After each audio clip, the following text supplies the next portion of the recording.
I'm Rob Licuria, Senior Editor at Gold Derby, and I am delighted to be joined by some of the most acclaimed composers working today. I've got Feud, Capote versus the Swans composer Julia Newman. I've got Based on a True Story composer Sherri Chung, Mr. and Mrs. Smith composer David Fleming, and Star Trek Strange New Worlds composer Nami Melumad. Welcome, everybody, to the panel. Um, I don't often ask this question, but I feel I'm curious about what your most significant influences are on your musical life and career as a composer to date. Um, who would like to go first? Talk me through it. David, what about you? The first word that came into my head is just the panic of a deadline. That is always the biggest influence on me. Um, but for real, I think all through high school I worked in a video store, and I don't know, it was just thousands and thousands of hours of watching films that I shouldn't have been watching in a public video store, just watching rated R movies when there's kids running around. And I don't know, I've just it's always been a storytelling thing for me, first and foremost. And it's not bad to get to play around with music for a living as well. No, not at all. What about you, Sherry?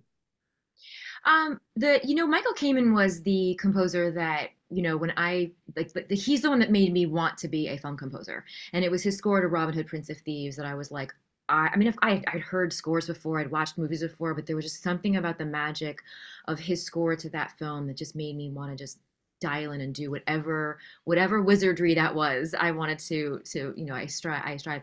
But I've also noticed that depending on a project that I get, sometimes I go looking for some of those scores. I did another project that was based on Gremlins, and I just Goldsmith has always been a huge influence. I probably of all of us, honestly. And so but I do tend to seek out inspiration based on a project that I'm getting as well. So it's constantly changing.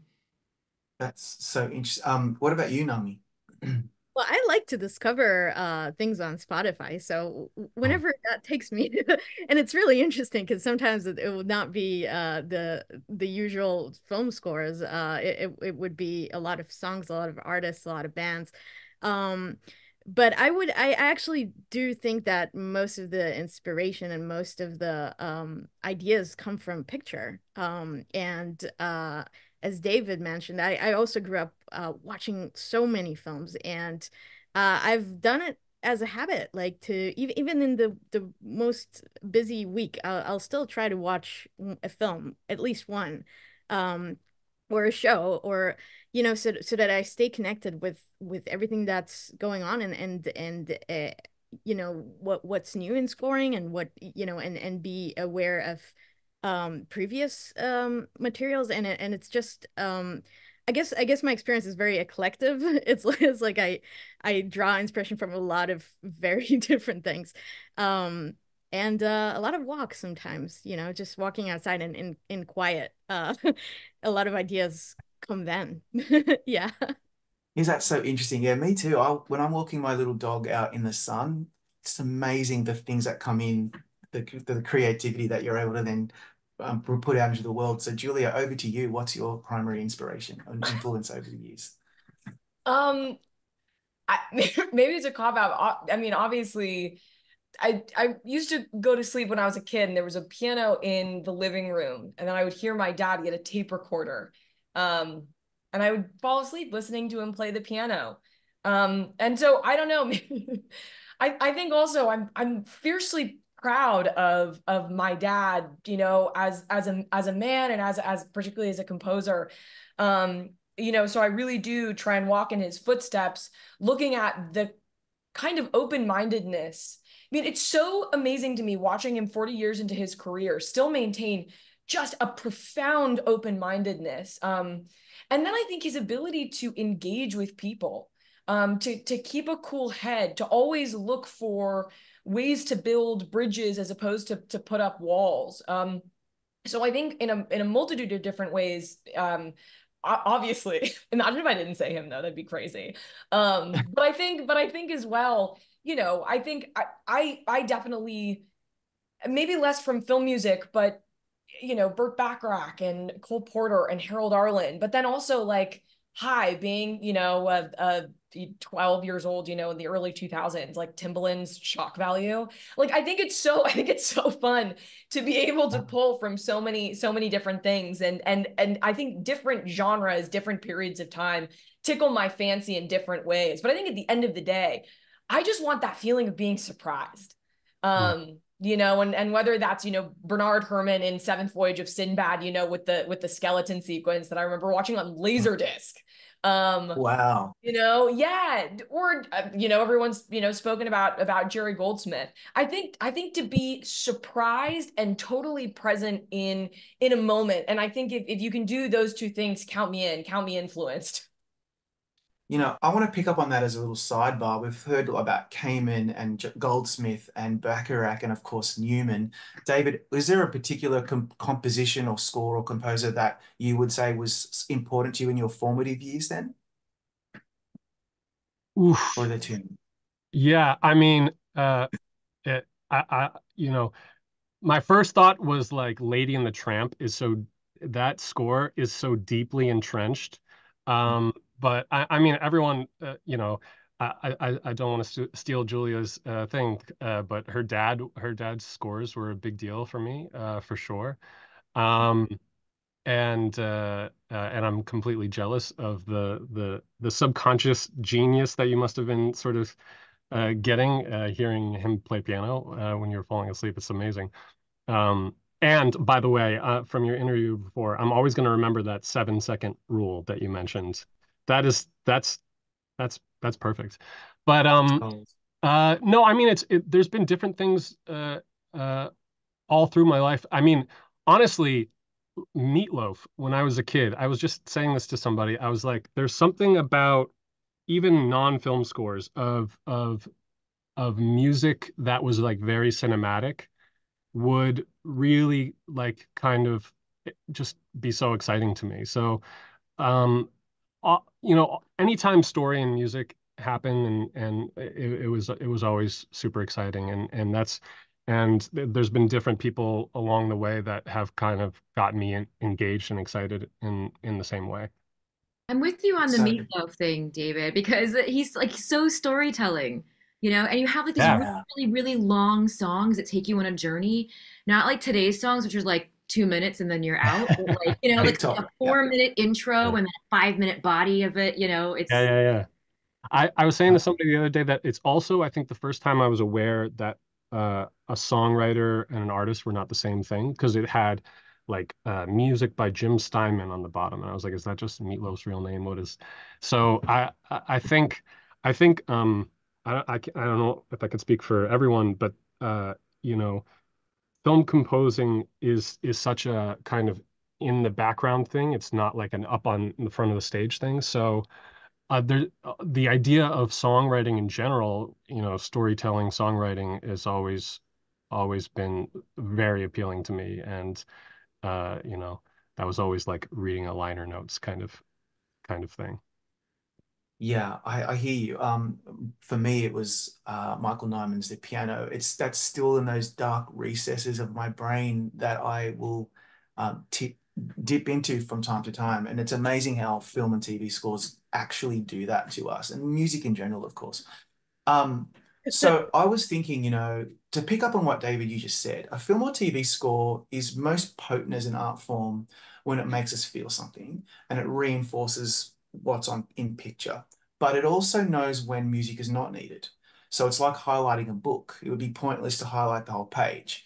So the skill is to know where to highlight. So what strategies, Nami, do you employ to get that balance right? Well, with track, oftentimes we will do well to well. Um, but yeah, sometimes you could go less, and my approach is always less is more. So whenever I can, you know, maybe delay the music or let it so there's always a moment in a scene where things could go, you know, into some sort of a bit more of a climax, and it doesn't have to be like a huge climax, but there's a turning point, maybe that's a better word for it. um So I think the challenge is to find it, and whether you start there or you build to there or something changes there, and that's usually the point of a scene, right? Like we're trying to convey a certain emotion. Um, and yeah, it's obviously a discussion with the filmmakers as well to what they were hoping to achieve, like what they want the audience to feel. And I feel like that's one of the biggest questions really when you approach a film or a TV show is how do you want the audience to feel in emotion, really just simple emotions. It's not about orchestration or color or instrumentation um or pace or any of that. It's just about the emotion. So once you figure out how to navigate that, whether it's the quiet versus the music, or it is the music versus music change, I think that's the way to do it. Once you figure that out, you've got it all. Like this is the one key. And as you're saying, people do take the emotion out with them outside of the theater, outside of the television, right? Like we all remember the scores that influenced us. We remember the songs. Sometimes we don't remember the lyrics. We don't remember the scene. We don't remember exactly what was said, but we remember the feeling that was brought, like how we felt watching it. And that is the thing that stays with us. And I think the music has a major part in it. So it's a great responsibility and a privilege to work on it. Yeah, it sure is. Sherri, you employ that device quite often in Based on a True Story, where you hold back or whether you give us full throttle. So what's the key and what strategies do you employ to get that balance right? I think Nami's right. I think we would all agree that a lot of it is a conversation with your showrunner, director, producer, who create. If you're lucky enough to work with the writer, who might be also one of those other roles, that's my favorite. But I think also asking myself a question too is like, what is the function of score? What's the fun? Why is it needed? What is it doing? Because if it's just there for wallpaper, and sometimes it has to be there. Sometimes they literally like, look, it just feels empty. We don't even know why. And so then I go a little deeper and okay, you try and figure out, why that is. But I do think it's an important, question that we probably all ask ourselves, not even just like where to put music, or if music has to get into the scene set at some point, the question of like, when does it start? It doesn't start on their kiss. Maybe it starts just after their kiss. You don't want to just like, you don't want to allow an audience to feel something first, or well, sorry, to see something first, which then informs this is how you should feel. You certainly don't want to start something beforehand unless you're trying to telegraph something. So I mean, it's sometimes when okay, we got to get into music somewhere, then the challenge actually becomes, where do you start? And there have been times where on different projects too, where I don't feel like we need music in the middle of this whole segment, but I don't know how to get out and back in a way that isn't going to be distracting. So sometimes I think we just have to make a decision to stay in and that kind of thing. But again, just always kind of answering for myself, or even asking them the question, because sometimes they'll ask us, well, where do you think we should get in? Just what, what's the function? What's the function? What's the reason to have music? And I think that's, if we can answer that question, that's very informative, both for them and for us in our decision making. That's really interesting because I sometimes really don't like it when the score telegraphs too much, although it's so important that it does that. And so, Julia, that's something that I think you did masterfully in Feud. Talk me through what's going through your mind when you are trying to work out when and where the score should be. Oh my goodness. Well, I think all of us are probably working at light speed, right? So part of it is just coming, just from, that pure desperation. But again, I think for the process, firstly, it's instinct. Secondly, it's trial and error. And third, it's whatever anybody's telling me to do. Because at the end of the day, I know that I'm not in charge. But sometimes what I'll play with doing is like watching where it is that, editors have tempted music, and just sort of making memory locations like throughout to just kind of get a sense of where it is that somebody else who's watching this episode feels like there needs to be music. And then sometimes watching again, being like, okay, if I'm not listening to temp, where do I feel like music is most effectual? And then what I find I have to do is jump between the macro and the micro, right? So sometimes I'm working on a scene and I'm like, this slaps. Like, this is so cool. This is amazing. You watch maybe 2 minutes before leading into that entry point and you think, oh my God, my brain's going to explode because I've just thrown so much at the wall that now nothing has the sort of dramatic intensity or focus that I intended because I've totally overscored. And I think, you know, particularly as a young person, it's the easiest thing to do, right? Because sometimes your ego gets in the way and wants to say, like, you know, I know what to do. Let me put some more notes in, right? So I think there has to be a real humility that you engage with when you're looking through and you're spotting. And typically what I do is I always bounce 2 mixes of every single one of my cues, and then I have a super session in Pro Tools. And I have the entire episode, and I am like, okay, what if the cue started a second earlier, a couple frames earlier? What if it started later? Actually, okay, what if I cut the 2 mix in the middle and I have the middle actually now be the beginning? And what if I took what used to be the beginning and what if then it kind of came down, right? Again, I think all of it is, how do I trick myself into being open-minded when my default position is to sort of defensively guard my ideas out of, again, this fear that if it's not this, then holy shit, what is it? So yeah, trial and error and trying to have concrete tools in place so that I don't get stuck in any one way of thinking. Because I think you want to honor what it is that you know your showrunner, your editor has temped with.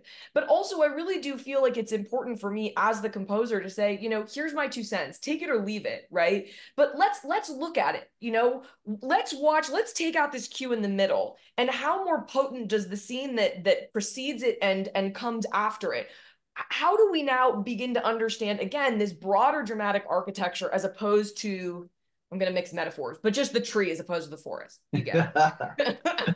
I like it. Wow, it sounds so complicated, and yet it all just seems to work.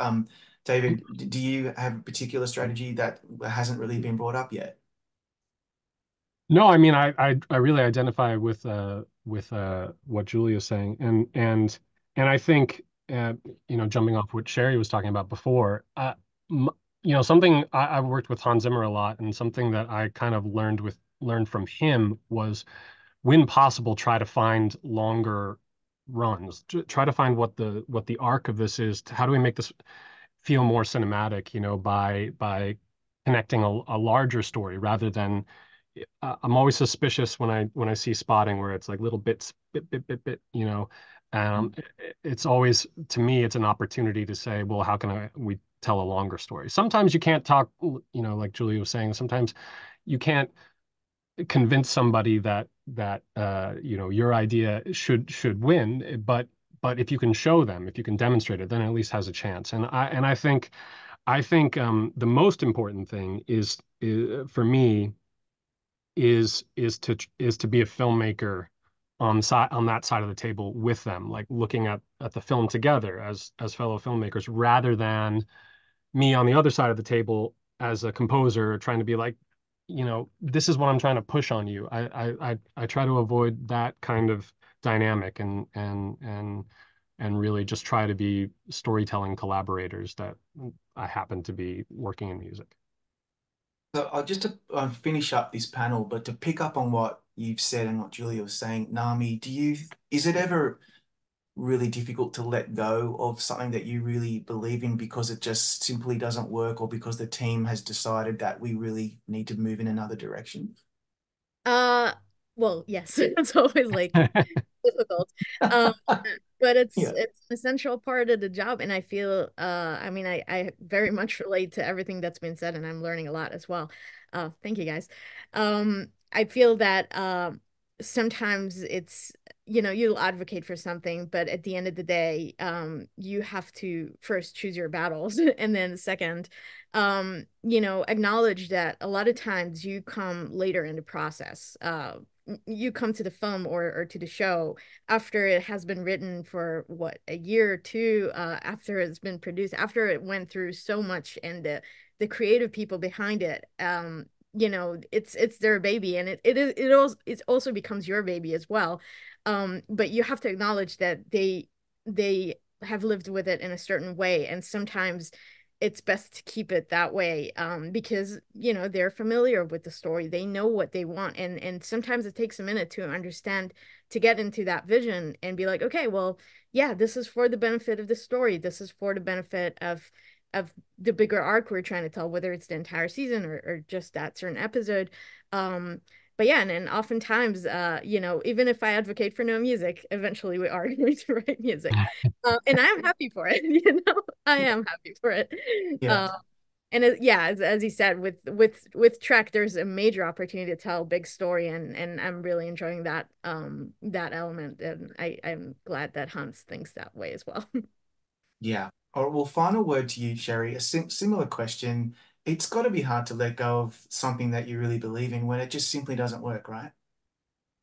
Yeah, I mean, I think that's the challenge of what we're doing, being in a service industry. It's like, what we decide works or doesn't work isn't really truly up to us. I mean, it's up to us, obviously, to a certain extent. We wouldn't offer it, we wouldn't play it, we wouldn't write it and show it and present it if we didn't believe that it worked. But at the same time, you know what? Thank God it's not my choice all the time, because I don't want that. Like, you know what I'm saying? I mean, if the show fails, if the movie fails, that's on you, man. You know what I'm saying? Like, I mean, obviously we have a responsibility, but gosh, thank goodness that we're not, we're the last to the party, as Nami was saying. And it's like, at the end of the day, it's like, you know what? I can still have it for my reel. I can still have it for my soundtrack. I can still have it for, if we get to play it in a concert or a live setting or something like that. But gosh, we have so many decisions that we have to make every single day with our music and with our teams and with our, just our jobs and our art and our craft, that, you know what, it's not. I have also, and by the way, it's taken me some time to get there, because it's true. It's like, at the end of the day, what hill do you want to die on? And it's like, if it doesn't work for you, let's just leave it. Let's just throw it away, because it's not throw, let's just move on, because it's not, it doesn't, I don't need to spend energy on that. There's a million other fires to put out. So thank goodness, I'm actually relieved. I'm like, cool, it doesn't work, fine. Yeah. Yeah. Yeah, that makes a lot of sense to me. All four of you, thank you so much for your insight today, and congrats on some really beautiful work. We really appreciate your time. Thanks, Rob. So Thank you, much. everybody. Rob, Great thanks, talking to all of Chris. you.